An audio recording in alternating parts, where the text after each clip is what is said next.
بسم اللہ الرحمن الرحیم۔ السلام علیکم ورحمۃ اللہ وبرکاتہ۔ دین اسلام میں اذان کی بہت زیادہ فضیلت ہے۔ اذان دینے کی فضیلت حضرت معاویہ رضی اللہ تعالیٰ عنہ سے مروی ہے۔ قیامت کے دن جب مؤذن اٹھیں گے تو ان کی گردنیں سب سے بلند ہوں گی۔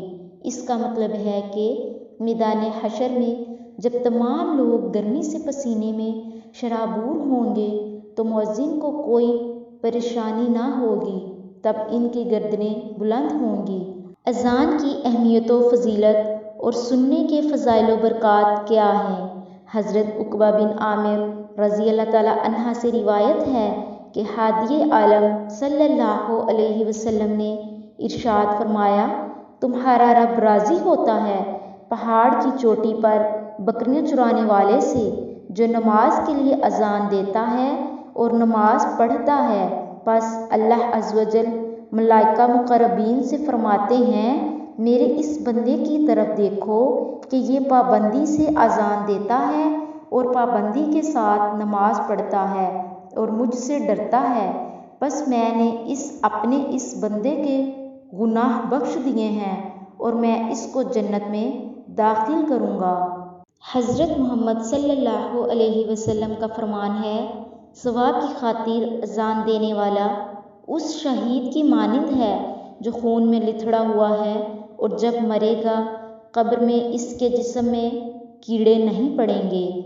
حضرت محمد صلی اللہ علیہ وسلم کا فرمان ہے، میں جنت میں گیا، اس میں موتی کے گنبد دیکھے، اس کی خاک مشک کی ہے۔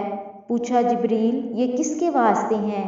عرض کی آپ صلی اللہ علیہ وآلہ وسلم کی امت کے مؤذن اور اماموں کے لیے۔ رسول اللہ صلی اللہ علیہ وسلم نے فرمایا، جس نے پانچوں نمازوں کی اذان ایمان کی بنا پر ثواب کی نیت سے کہیں، اس کے گناہ جو پہلے ہوئے معاف ہو جائیں گے، اور جو ایمان کی بنا پر ثواب کے لیے اپنے ساتھیوں کی 5 نمازوں میں امامت کرے، اس کے پہلے گناہ معاف کر دیے جائیں گے۔ اذان دینے والوں کے لیے ہر ایک چیز مغفرت کی دعا کرتی ہے، یہاں تک کہ دریا میں مچھلیاں بھی۔ مؤذن جس وقت اذان کہتا ہے فرشتے بھی دہراتے جاتے ہیں، اور جب فارغ ہو جاتا ہے تو فرشتے قیامت تک اس کے لیے مغفرت کی دعا کرتے ہیں۔ جو مؤذنی کی حالت میں مر جاتا ہے اسے عذاب قبر نہیں ہوتا اور مؤذن نزا کی سختیوں سے بچ جاتا ہے، قبر کی سختی اور تنگی سے بھی محفوظ رہتا ہے۔ جنگ قادسیہ میں مؤذن زخمی ہو گیا تو اذان دینے کے شوق میں سردار آپس میں الجھ گئے تو قرعہ اندازی ہوئی، جس کا نام نکلا اس نے اذان دی۔ حضرت علی رضی اللہ تعالیٰ عنہ فرمایا کرتے تھے کہ کاش میں اللہ کے نبی سے حسن و حسین کے لیے مسجد نبوی کی اذان مانگ لیتا۔ حضرت عمر رضی اللہ تعالیٰ فرمایا کرتے تھے کہ اگر میں خلیفہ وقت نہ ہوتا تو میں مسجد نبوی کا مؤذن بننا پسند فرماتا۔ رسول اللہ صلی اللہ علیہ وسلم نے فرمایا، اذان دینے والا قیامت کے دن سب سے اونچے مقام پر ہوگا۔ اذان کے جواب کی فضیلت۔ آپ صلی اللہ علیہ وسلم نے فرمایا، اے عورتوں، جب تم بلال کو اذان اور اقامت کے لیے سنو تو جس طرح وہ کہتا ہے تم بھی کہو کہ اللہ تمہارے لیے ہر کلمہ کے بدلے 1,00,000 نیکیاں لکھے گا اور 1,000 درجات بلند فرمائے گا اور 1,000 گناہ مٹائے گا۔ خواتین نے یہ سن کر عرض کی، یہ تو عورتوں کے لیے ہے، مردوں کے لیے کیا ہے؟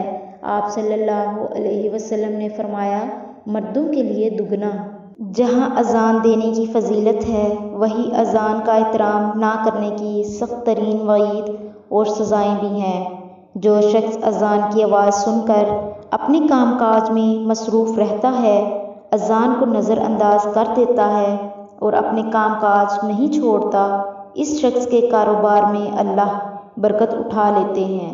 حضرت علی رضی اللہ تعالیٰ عنہ فرماتے ہیں کہ ایک شخص جو کہ تاجر تھا ان کے پاس آیا اور کاروبار میں بے برکتی کا ذکر کرنے لگا تو آپ نے فرمایا، تم اذان کے وقت کام کاج کو ختم کر کے احترامی اذان میں بند کر دیتے ہو، یا خاموش ہو جاتے ہو؟ تو وہ کہنے لگا نہیں۔ آپ نے فرمایا اذان کا احترام کرو، پھر دیکھنا کاروبار میں کیسی برکت ہونا شروع ہو جائے گی۔ اسی طرح جو عورتیں اذان کی آواز سن کر اپنے سر پر دوپٹہ نہیں اوڑھتی، ان پر اللہ تعالیٰ کی لعنت برستی رہتی ہے۔ پھر جس پر اللہ کی لعنت برسے، بھلا اس گھر میں رحمت کیسے آ سکتی ہے؟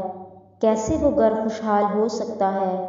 کیسے اس گھر میں سکون آ سکتا ہے جو اذان کا احترام نہ کرتا ہو؟ اللہ تعالیٰ ہم سب کو عمل کی توفیق عطا فرمائے، آمین۔